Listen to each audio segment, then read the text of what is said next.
What's going on, everybody? It's RoYJ coming at you with a brand new video, and I am very excited because we just got the release of the Beware of Traptrix structure deck here in the TCG, and I could not be happier. Traptrix is probably one of my favorite archetypes in the entire game, and this structure deck ended up giving them literally almost every single kind of support they needed in order to fix any of the problems in the deck. And the really cool thing is about this structure deck is that not only is the archetype really good, but the reprints and other cards included in the structure deck are actually very strong as well. My fellow Yu-Gi tuber Pack actually managed to get 5-0 at his local tournament against, I believe, 4 Castra players and a Sprite player with just 3 structure decks, which speaks not only to how good Pack is as a player, but also just how powerful this structure deck is. I think it's the perfect structure deck for any player that's either new, inexperienced, or returning to the game, or even just playing more casually, to pick up 3 copies of for $30 and have a cheap but competitive deck. Because of this, I wanted to bring to y'all a deck profile that I personally came up with, simply combining 3 of the brand new structure deck to make a budget but still incredibly strong deck. If you're looking for an actually more serious deck profile that I came up with using cards outside of the structure deck, I will have a completely separate video linked up in the annotation in the top right, so be sure to check that out in case you have some other cards laying around, or maybe you clicked the wrong video, or you're just interested in seeing what a completed Traptrix list looks like. But with that out of the way, let's go ahead and get right into my triple structure deck profile for the Beware of Traptrix structure deck for the March 2023 format. Starting us off with the monsters, we have 3 copies. Sorry about the lighting, by the way, it's not really the best. I'm using like a really scuffed setup right now. But we have 3 copies of the brand new Traptrix Putica and 3 copies of the brand new Traptrix Arachnocampa. So I will be explaining what each of the new cards does in order to help inform certain people that may not know. So Traptrix Putica is a fantastic new card that on normal summon allows you to add a copy of the new field spell Traptrix Garden, and on special summon allows you to target an opponent's special summon monster, banish it, but then your opponent can special summon one of their banished monsters during the next standby phase. So the normal summon effect is easily the best part about her because Traptrix Garden is such a strong card, which we will get into later. But the second effect is also incredibly strong because, yes, while it does seem a bit weird that they get any of their banished monsters back during the next standby, it actually becomes very crucial for the Traptrix playstyle because that means they get to float right into one of your trap holes, not only permanently potentially removing it from the field, but also allowing you to trigger a variety of different effects. Arachnocampa is a really strong extender in the deck, allowing you to, during either main phase as a quick effect, special summon herself from the hand in case you control a Traptrix monster, though you are locked into plants and insects from the extra deck for the rest of the turn.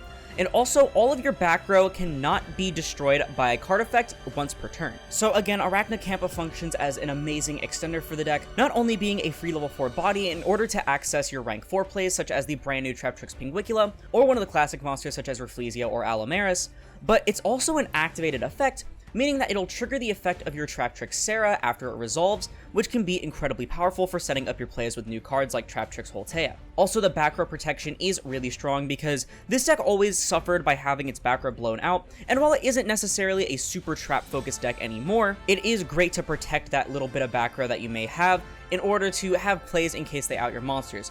Also, this being a quick effect during either main phase is really funny because your opponent can activate something like Harpy's Feathers Duster or a Lightning Storm, and you can chain this to not only get the free body on board and potentially trigger your Serra, but also to protect your back row from that destruction, basically making them neg a card. That's actually it for the new Traptrix names. Onto the old ones, we have 3 copies of Traptrix Myrmelio, 3 copies of Traptrix Mantis. Sorry, it's going to look really spread out here. 2 copies of Traptrix Dionea, and 2 copies of Traptrix Vesicula. So these cards most of them are actually pretty damn old, especially Myrmelio and Dionea, so I won't go over them for too much, but basically Myrmelio searching a trap hole on summon is more important now than ever, especially with Traptrix Holtea.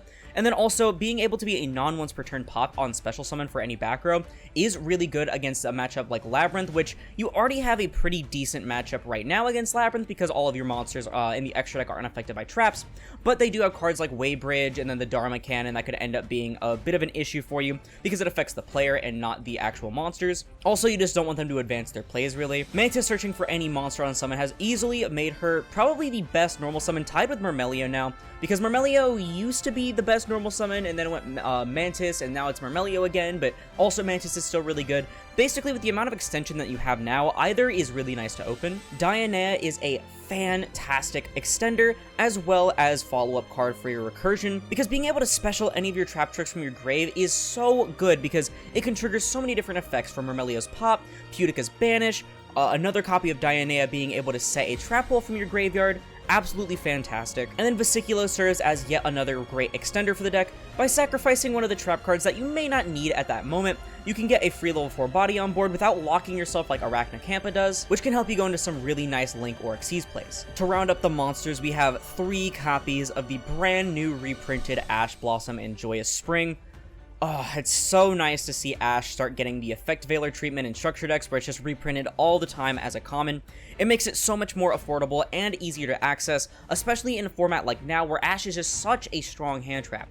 It hits Kashtira cards like Kashtira Theosis and all of the Searchers. It hits Branded Fusion, Aluber, and a bunch of other cards for the Branded strategy. It hits Welcome Labyrinth, which is really good against Labyrinth. It's honestly come back full circle as probably the best hand trap in the game, and so that's what makes it really damn nice to have straight out of the structure deck. Onto the spells, which is just so weird to say that Traptrix has spells now, but we have 2 copies of Traptrix Garden and 2 copies of Trap Tantalizing Tune. So both of these cards are brand new from the structure deck, so I will explain what they do.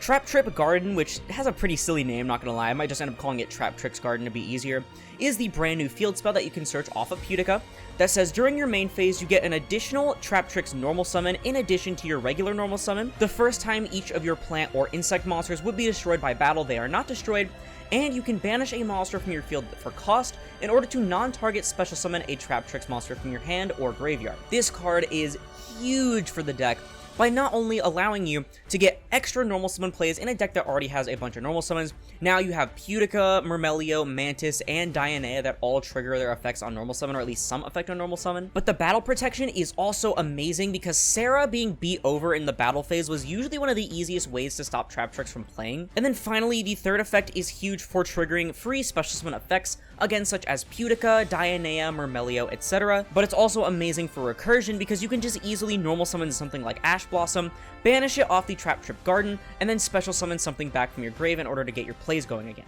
And then Trap Tantalizing Tune, which is such a weird name compared to what the original one was. It was like Traptrix Allure or something. It says you discard a level 4 or, insect or plant monster, or a normal trap from your hand to draw 2 cards, and you can banish it from your graveyard to target one of your banished level 4 insects or plants, or banish normal traps, and place it on the bottom of the deck, and you can only use each effect once per turn. So Trap Tantalizing Tune isn't the best draw spell for an archetype. With Ash running around everywhere right now, it's very susceptible to something like that. However, the advantage it can give you, especially considering you're playing a trap deck, is really huge, and sometimes your stuff does get banished, especially in a format where the best deck has a walking macro Cosmos, so the second effect can also come up in certain situations. We also, in order to make this deck go second a little bit easier, we have 3 copies of Regeki and 1 copy of Harpy's Feather Duster. Again, cards like this seeing reprints all the time in structure decks now, like Effect Veiler, are just so nice to see. Regeki and Duster are just so strong for structure decks, especially for ones that have a hard time going second, like Traptrix. So this just makes it so much easier to wipe through boards and then start setting up your own combos. That's it for the spells. Onto the traps, we have 3 copies of the brand new Traptrix Holtea. This card is fantastic. So this is the card that was revealed outside of the first 2 waves of support revealed for the structure deck. Hold on, let me get this best centered that I can. So this was one of the only cards not revealed in like a big wave of support for the structure deck, but honestly it ended up being a really pleasant surprise because being an archetypal Shade Brigandine, basically you can flip it up and it becomes a monster. It is not treated as a trap, it is just a monster, and it becomes a level 4 plant, etc. that you can also use on your very first turn by discarding a normal trap. Honestly, that just not only sets up your graveyard for certain things like Dianea, but it also just becomes such an amazing extender for the deck, especially on the first turn, in which triggering Traptrix Sarah's effective summon from deck wasn't very common unless you ran Phantom Knights of Shade Brigandine, which I was tempted to put in here, but honestly, I think Holtea kinda just removes the need for it. And then on top of that, you can also banish it from your graveyard to target a Traptrix in your grave and special summon it. Like, this card does everything all in one, and it's definitely a card that with the 3 structure decks I would absolutely max out on. So on to the actual trap holes of the deck. Traptrix Holtea is a trap hole, by the way, so you can set it off of Sarah or search it off Myrmelio. But on to the actually trap holes, we have 2 copies of Gravedigger's Trap Hole, 2 copies of Traptrix Trap Hole Nightmare, 1 copy of the brand new terrifying Trap Hole Nightmare, 1 copy of Bottomless Trap Hole, and 1 copy of Floodgate Trap Hole. So I did say we're not playing like too many traps in the deck, but in a deck that really makes advantage off of the trap holes as like their entire gimmick, I figured for the structure decks we might as well just play at least one of each. Well, one of each of the good ones, of course. Gravedigger's Trap Hole is not only good for stopping things like Ash Blossom on your Traptrix Sarah, but it can also stop other hand traps and certain graveyard effects or banished effects from activating, like Despian Tragedy, Tri-Brigade Mercury, or stuff like that, and it'll stop all of the recursion or activated effects in the hand of the Labyrinth Furniture. Not to mention the burning for 2000 makes it really easy for this deck to push for game now. Traptrix Trap Hole Nightmare, the first Traptrix Trap Hole, and I think actually, unless you count Traptrix Holtea, this is still like the only real Traptrix Trap Hole. This card wasn't as good during the tier limit format because everything would float if you destroyed it, but now it essentially acts like a free Solemn Strike for anything that attempts to activate the effect, and especially considering that it will allow certain other cards that we'll mention later to trigger their effects. Honestly, this card has become one of the best trap holes that you could play right now. Terrifying Trap Hole Nightmare is the brand new trap hole that came out of this structure deck. It says if your opponent special summoned a monster or monsters this turn, target a monster they control with 2000 or more attack, destroy it, and then if you had a trap hole in your graveyard, you can non-target banish a monster from their graveyard. So honestly, this isn't the best thing they could have gotten, so not only does it require them to special summon, so it is completely dead against a deck like, say, Fluandereeze, even though something like Traptrix Trap Hole Nightmare is too, but it also forces your opponent to have something like really big in order for this to actually work, so it ends up being really bad against a matchup like, say, Sprite. And then hitting things from the graveyard is pretty nice, but honestly, now that tier is kind of dead, it doesn't really do as much as it used to. Bottomless Trap Hole, though, on the other hand, is probably one of my favorite trap holes. Popping and then banishing something on summon, not only preventing it from floating into the graveyard with any graveyard effects it may have, but also just getting it off the field in general. Very solid, very good against a deck like Castro right now. Same with Floodgate Trap Hole. This probably is my favorite trap hole. I love Floodgate Trap Hole. Being able to permanently book something on summon is absolutely huge. Not to mention that, say you're playing against like Pendulum or something, it actually works on everything that gets summoned, so you can just flip everything face down, and they cannot flip it back up. I think in terms of these structure decks, I think this is probably the best lineup of trap holes that you can have, or at least something similar, because all of these are effective in their own way against the current meta. I did mention that this deck does kind of struggle going second, so what better way than to provide one of the best structure deck reprints we've ever seen, that being 3 copies of Evenly Matched. Seeing this card get a structure deck reprint really warms my heart. This is probably my favorite and one of the most powerful board breakers in the entirety of Yu-Gi-Oh! Forcing everything but one card on your opponent's board to leave is huge, and not to mention you can actually set this going first if you need to, and while they probably won't get down to like 1 card off of this, you can use this while you have Sarah on board and then trigger her in a new chain in case they kept something that you can get rid of with Myrmelio, Pudica, etc. That's going to do it for the main deck, y'all. We are at a perfect 40 cards. There are certain other things you could probably supplement from the structure deck, but I feel like just running mainly pure Traptrix stuff and not like the hands or the artifacts or anything like that, or the Mech Knights, I feel like that's probably the best way to play it. But moving on to the extra deck, so cool thing, they give you 6 different extra deck monsters, so you can have an entire extra deck of just archetype stuff. Starting us off with 3 copies of probably the best Link 1 in the entire game, being Traptrix Sarah. This is probably one of the most bloated Link monsters we've ever seen, not only being unaffected by traps, but also setting any trap hole you want from your deck after a Traptrix monster's effect is activated, and summoning any Traptrix from your deck with a different name than the ones on your field in case a normal trap is activated. Her stats aren't like amazing or anything, but with Trap Trip Garden, it makes her a lot harder to kill by battle, and especially with effects like Traptrix Rafflesia protecting everything, it's not really too hard to keep her on board for enough turns in order to go for the kill by getting so much advantage off of her. Also, it's so weird to see this card in a common. I'm so used to the Secret and the Ultra now. Another older Traptrix Link we are playing is 3 copies of Traptrix Hilaria.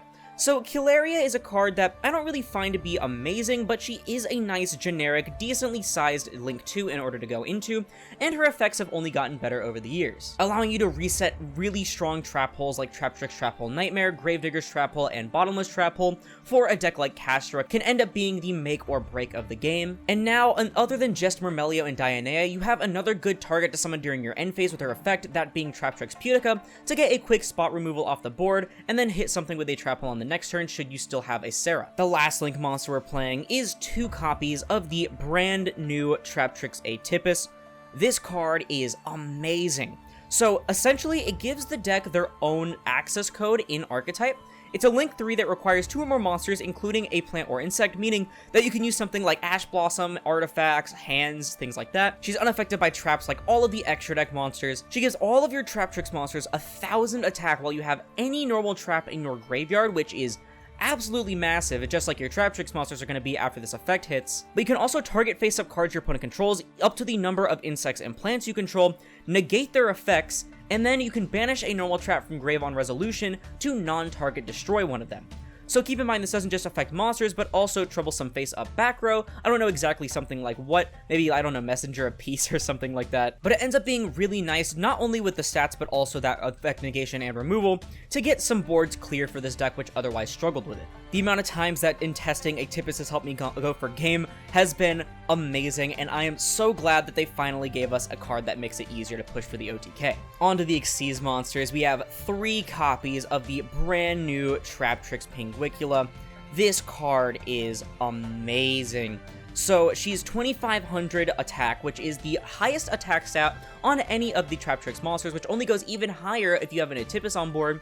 She's not only unaffected by traps, but also the activated effects of monsters with the same type as her material, which doesn't seem like too crazy until you take into account that if a monster your opponent owns and possesses is sent to the graveyard or banished by card effect, you can non-target attach one of those monsters as material.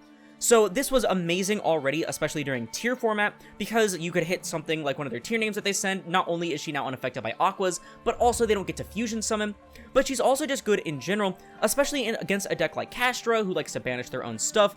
Let's use Branded Fusion or any of their other fusion things, so you can steal something that might be problematic. Labyrinth sometimes likes to pop their own stuff in order to trigger certain effects on their field, and of course the main use is that you're supposed to hit things that you pop or banish off of your trap holes. Combine this with the fact that she's also a consistency card for both follow-up, extension, and general plays by allowing you to detach a material to search for any Traptrix monster, essentially being an extra copy of Mantis without needing to normal summon.